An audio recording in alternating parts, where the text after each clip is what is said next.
ఈరోజు Iran Israel యుద్ధం అయితే ఆగలేదండి. ఏదేమైనా కూడా అమెరికా అనుకున్నదే చేసింది. ఇజ్రాయెల్‌తో యుద్ధం చేయించేసింది.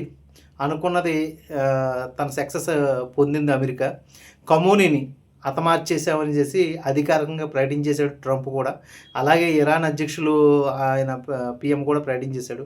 తర్వాత అధ్యక్షులు ఎవడనేసి ఇరాన్ ప్రకటించుకుంటుంటే ఈలోపు ట్రంప్ వర్గీయులు కానీ లేకపోతే ఇజ్రాయెల్ కానీ ఇరాన్ ఇంకా తమ ఆధీనంలోకి తెచ్చుకోలేదు. ఇంకా ఆధీనంలోకి తెచ్చుకునే ప్రయత్నాలు చేస్తున్నట్టుగా వాళ్ళ యొక్క ఉనికి అయితే కనిపిస్తుంది. ఈరోజు నైట్ కూడా ఇరాన్ మీద యుద్ధం అయితే మాత్రం ఆగదు అనే విషయం అయితే ఈరోజు న్యూస్ అప్డేట్లో తెలుస్తుంది. అలాగే ఇరాన్ కూడా ఈ అమెరికాకి ఎయిర్ బెల్ట్‌లో ఎక్కడున్నాయో అక్కడ వరకు యుద్ధం చేస్తుంది. అందులో సౌదీ అరేబియా గానీ, దుబాయ్ కంట్రీస్ కానీ, ఖత్తర్ కంట్రీస్ కానీ ఇలా చెప్పుకుంటూ పోతే బహ్రెయిన్ గానీ ఇవన్నిట్ల మీద యుద్ధం చేస్తుంది. సో, ఈ యుద్ధం ఆగదు. రేపొద్దున షేర్ మార్కెట్ భయంకరంగా పడిపోతుంది. ఇదే మంచి అవకాశం మన ఇండియన్స్‌కి. షేర్ మార్కెట్‌లో ఎవరైనా పెట్టుబడి పెట్టుకోవాలనుకుంటే పెట్టుకోండి. ఓకే. మీకు ఇది సువర్ణ అవకాశం అని అనుకుంటున్నాను. దీన్ని నేను ఏదో యాడ్ ఏజెన్సీగా చెప్పట్లేదు. బట్ నేను ఒక షేర్ మార్కెట్‌లో పెట్టుబడి పెట్టే వ్యక్తిగా మాత్రమే చెప్తున్నాను.